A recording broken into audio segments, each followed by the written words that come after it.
Oi pessoal, tudo bem? Meu nome é Kátia, eu sou professora de Biologia. Essa aula ela tem duas partes, uma aula muito doce. Na primeira parte eu falo sobre as funções dos carboidratos, os monossacarídeos e os disacarídeos. E nessa parte da aula eu pego mais na questão dos polissacarídeos. Polissacarídeo de reserva animal, glicogênio, polissacarídeo de reserva vegetal, amido, certo? E os polissacarídeos estruturais. Polissacarídeo estrutural vegetal, a gente tem a celulose, certo? Que é a parede celular dos vegetais, e a quitina, que faz parte do exoesqueleto dos artrópodes. No final dessa aula, a gente tem um mapa conceitual, onde eu fecho a primeira parte dessa aula e a segunda parte. Isso tudo bem? Então, bora dar uma olhada nessa aula? Vem comigo!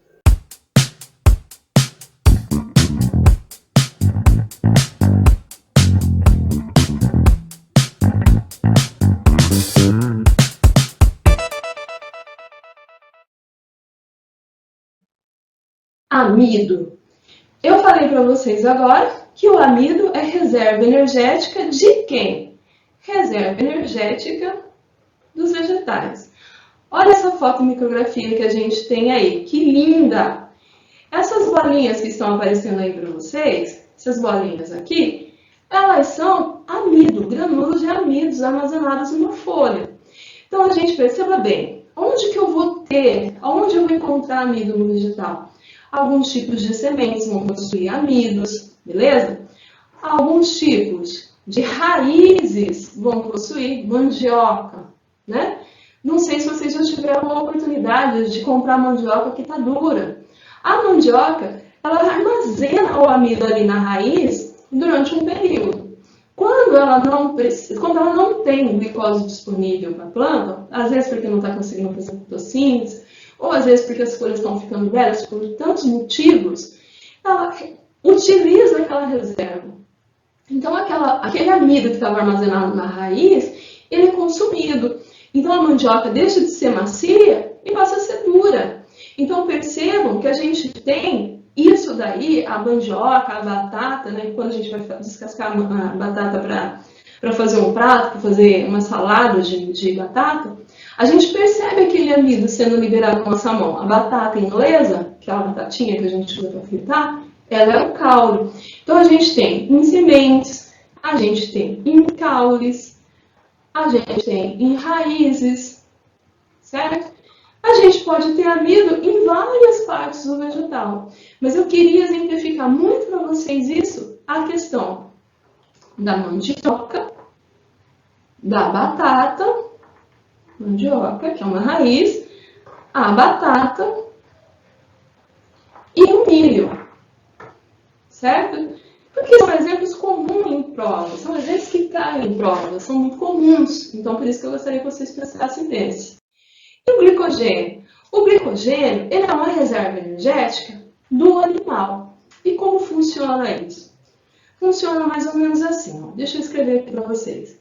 A gente tem uma glicose e a gente tem o glicogênio. Qual a diferença, então, da glicose e do glicogênio? Deixa eu colocar aqui pequenininho. A glicose, ela fica em grande quantidade no sangue, certo? Quando eu termino de fazer uma refeição, quando eu termino de comer um doce, quando eu faço uma alimentação, uma refeição de maneira geral, o que acontece com a minha taxa de glicose no sangue? Ela sobe, tá? E eu posso ter taxa de glicose muito alta no sangue? Não. Taxa de glicose muito alta no sangue causa uma doença chamada diabetes. Não é só isso que causa diabetes, existem outros tipos de diabetes, mas eu vou falar sobre eles. O que acontece? O meu pâncreas, ele libera um hormônio. Qual é o nome do hormônio? Insulina. E qual é a função da insulina? Pegar a glicose que está muito alta no sangue e transformar onde? E armazenar aonde? No fígado e no músculo. Tá? Então, o glicogênio, ele é armazenado no fígado e no músculo. Tá? Joia? Beleza. E a glicose, quando ela está em alta, ela está onde? No sangue. Aí suponhamos que eu já passei umas 2, 3 horas sem comer nada e a minha taxa de glicose começa a baixar. O que o pâncreas faz? Ele libera um hormônio contrário à insulina, que é chamado do quê? Glucagon. E o que o glucagon faz? Ele faz com que o glicogênio, que estava lá armazenado no fígado, seja quebrado em pedacinhos menores em forma de glicose para o sangue. Então, dessa forma, insulina e glucagon vão fazendo com que o nosso corpo mantenha uma taxa de glicose padrão. Né? Uma taxa de glicose padrão dentro daquele momento que a gente está precisando. Eu brinco que a insulina é o hormônio de barriga cheia. Acabei de almoçar, vou estar liberando insulina. E o glucagon é o hormônio de barriga vazia. Tá. Quando a gente coloca isso em bioquímica, a gente tem essas duas palavras, glicogênese e glicogenólise. O que é glicogênese? O que significa gênese? Primeiro livro da Bíblia chama-se Gênese. Significa início, começo. Então, aqui a gente vai ter a formação do glicogênio. E a glicólise? O que significa lise? Lise significa quebra. Então, é a quebra de quem? Do glicogênio em glicose. Beleza? Isso é legal para vocês entenderem. É importante vocês entenderem, tá? Então, o glicogênio é um monte de glicose junta, que ele vai se unindo por ligação glicosídica, como se fosse um colar de pérola, tá? Na verdade, ele se une assim, nem como se fosse um colar de pérola, ele se une como se fosse uma uva, né? Várias moléculas de glicose unidas. E cada vez que ele une uma molécula de glicose com outra, a gente libera uma molécula de água. Veja bem, se eu tive 1000 moléculas de glicose ligadas, quantas moléculas de água eu eliminei? Uma a menos do que 1000. 999 moléculas de água. Por quê? Porque eu tive 999 ligações glicosídicas. Beleza? Então, esses são os polissacarídeos de reserva. Vamos falar agora sobre os polissacarídeos que a gente tem estrutural. Celulose. Sem dúvida nenhuma, gente, celulose é o polissacarídeo que mais existe no planeta. Tá? É o carboidrato que mais existe no planeta. Por quê? Quando a gente pensa em árvores, quando a gente pensa em matas, apesar que a gente está tendo todo esse momento de degradação, a gente sabe que grande parte daquela madeira, grande parte daquilo lá é celulose. Certo? O caderno que você está anotando, se você estiver anotando alguma coisa, é celulose. E a celulose, ela é muito importante, né? Porque ela tem ligações muito fortes, apesar de ser moléculas de glicose ligada com glicose, elas são moléculas muito importantes que dão uma estrutura importante. Com isso, Kátia, o que você está querendo dizer? Por que você falou importante tantas vezes, Kátia? Porque a gente pensa assim, você consegue fazer um móvel de carne? Só uma pessoa que eu conheci, né? Que eu sei, que conseguiu fazer roupa de carne. Foi a Lady Gaga, que eu sou apaixonada por ela, eu acho ela linda. Ela foi receber um prêmio e se vestiu de carne, porque ela queria chamar a atenção dos ambientalistas e tal, tinha toda uma pegada. Mas normalmente a gente não vai fazer roupa de carne. As nossas roupas são de fibras de algodão principalmente, quando a gente pode, né? E os nossos móveis também. Por quê? Porque a celulose, ela é rígida, a celulose, ela é dura, a celulose, ela tem características que permitem isso pra gente, ok? Então, ela é um açúcar com ligações muito fortes. E eu queria chamar a atenção de vocês para dois seres vivos que tem aqui, o cupim e a triconinfa, que vive dentro do cupim. Por quê? Nenhum animal possui uma enzima chamada celulase. Vou escrever aqui. Celulase. Nós não temos celulase. O que é celulase? É uma enzima, terminação ase. Essa enzima ela é capaz de quebrar a molécula do quê? Celulose. Ok. Kátia, se ela é capaz de quebrar moléculas de celulose, como é que nenhum animal a tem? Porque as vacas não a têm? Por que se eu vejo a vaca comendo só celulose? A vaca, ela tem micro-organismos dentro do corpo dela que fazem a digestão da celulose para ela. E isso faz com que ela consiga, nessa relação simbiótica, do tipo mutualista, tá? Fazer uma relação de mais, aonde os dois indivíduos se dão bem. O cupim e a triconinfa têm uma relação assim. Quando você compra remédio para matar o cupim, veneno para matar o cupim, na verdade você não mata ele, você mata a tricomisa.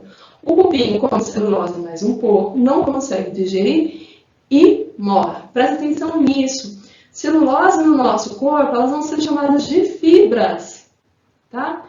E elas, na nossa alimentação, que as nutricionistas vão falar para vocês, e elas não são digeridas, mas elas são extremamente importantes para a formação do nosso bolo fecal, para a formação das nossas fezes, para ajudar na eliminação das nossas fezes. Do mesmo jeito que elas vão entrar, elas vão sair, ok? E o último que a gente vai conversar hoje são as quitinas. Por que a quitina é importante para a gente? Porque elas fazem parte do exoesqueleto dos artrópodes. E quem são os artrópodes? Exoesqueleto dos artrópodes. Todo mundo lembra quem são os artrópodes? Bora dar uma lembrada nisso? Os artrópodes são os animais articulados. Insetos, tá? Baratas, cigarras, formigas, né? Os primos ricos dos insetos, que são os crustáceos, né? Aqueles que têm sangue azul e moram geralmente na praia ou próximo à praia, né? Os crustáceos, os aracnídeos, que são as aranhas, certo? Lá no sul, a gente chama de piolho de cobra.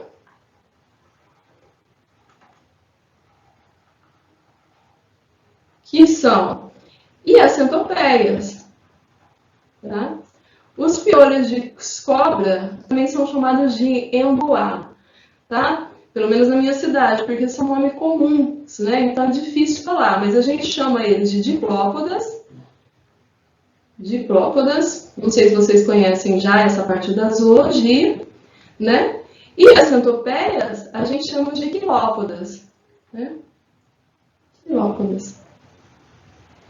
Tá, eles têm um exoesqueleto rígido. É um exoesqueleto de quitina. Quitina é açúcar. Você vai comer casca de barata? Não, não vai comer, mas é açúcar, é carboidrato. Por que eu estou falando isso para vocês? Para vocês entenderem que nem todo carboidrato é combustível. Tá? A gente pode até comer, mas não porque a gente quis comer. E a gente vai eliminar esses carboidratos, essas fibras, né, do nosso organismo. Óbvio, se a gente comer, não vai ficar ali. Eu sempre imagino o exoesqueleto. O que é um exoesqueleto? Um esqueleto externo. Como que é o nosso esqueleto? É um endoesqueleto, um esqueleto interno. Tudo bem? Então, o exoesqueleto vai ser aquele que, se a gente fosse comparar com o ser humano, seria como se a gente tivesse uma armadura medieval. Dá para crescer com uma armadura medieval? Não. De tempo em tempo você tem que trocar. O exoesqueleto dos insetos é assim também. Beleza? Para mais um mapa conceitual, hoje a gente vai falar de um assunto muito doce, carboidratos. Mas será que todos os carboidratos, carbonos hidratados, são doces realmente? Primeiro, quais são as funções dos carboidratos? Função estrutural, no caso da quitina, da parede celular dos vegetais, na quitina que faz parte do exoesqueleto dos artrópodes. Função de reserva, reserva energética, amido, pensa lá na mandioca dos vegetais, ou glicogênio nos animais. E energia, a gente tem que lembrar sempre que o nosso principal combustível de energia é a glicose, que é um carboidrato, beleza? E como eles são classificados, então? Eles são classificados em monossacarídeos, quando a gente tem um sacarídeo só, e a fórmula dele é CnH2ON. Disacarídeos, lembrando que os disacarídeos são formados por dois monossacarídeos através de uma ligação chamada ligação O-glicosídica. E os polissacarídeos, que são vários sacarídeos, sacarídeos de açúcar, polivários, que podem ser estrutural, quitina e celulose, ou de reserva, glicogênio, amido. Lembrando sempre que glicogênio é animal e amido vegetal. Até um próximo mapa conceitual na Biologia no Insta. Tchau!